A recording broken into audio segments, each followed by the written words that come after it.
Zagorelo je. Na intervencijsko številko 112 so poklicali stanovalci večstanovanjske zgradbe. Gasilci so se takoj napotili na kraj nesreče. Medtem ko se bodo morali prebijati preko ovir v prometu in na intervencijskih poteh, stanovalcem ni treba sedeti križem rok. Ko se zgodi, če sami ne obvladamo požara, se čim prej umaknemo, čim po najkrajši poti na varno. A zelo pomembno je, po kateri poti gremo in kako. Dvigala so navadno gnana na elektriko in se ob požaru nikakor ne uporabljajo. Razen v določenih ustanovah, kjer imajo posebna požarna dvigala. Ko se odločimo za umik, se pravi v temi ali v zadimljenih prostorih, se umikamo čim niže in ob steni. Se pravi, z roko tipamo naprej, gremo ob steni, tako dolgo, da pridemo do glavnega izhoda in se čim prej umaknemo na varno. Če ne gre drugače, se ostane v stanovanju in opozori nase. Naj se umikajo zmerom proti najbližjem izhodu ali po požarnih stopnicah. Če pa ni drugega izhoda, se pa naj umaknejo na balkon ali na najbližje okno v stanovanju, zatesnijo vhodna vrata z kakšnimi moknimi brisačami, repilnim trakom, tako da bi morebitni dim iz hodnika ne prišel v stanovanje in počakajo na navodila gasilcev na balkonu. V raznih ustanovah in trgovskih centrih zaradi večjega zbiranja ljudi potekajo redna izobraževanja zaposlenih, prav tako požarne vaje, ki so v pomoč tudi obiskovalcu trgovskih centrov. Vsekakor mora pozorno poslušati navodila našega osebja.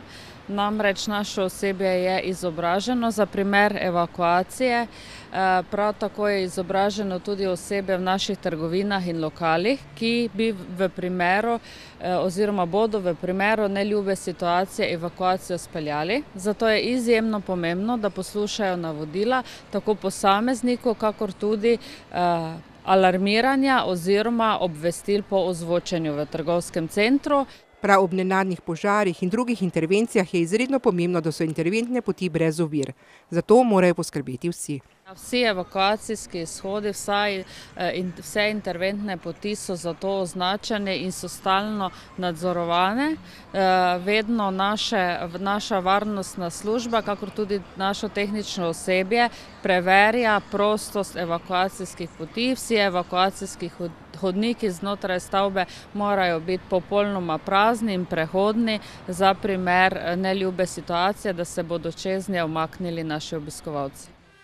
Pri intervencijskih vožnjah imajo gasilci vse manj težav, še vedno pa se ustavlja predvsem v naseljih z ozkimi ulicami.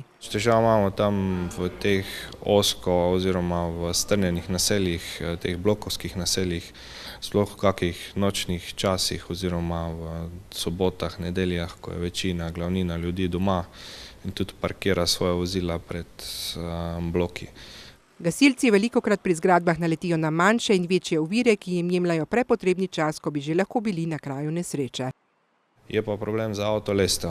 To pa moramo postaviti točno pod to stavbo, kjer rešujemo, in če tam eno osebno vozilo ali še več, ali cvetlično korito ali nekaj podobnega, pa to je nemogoče postaviti. V mestnih središčih se kultura odmika vozil pred intervencijskimi vozili izboljšuje, pa vendar se še pojavljajo težave.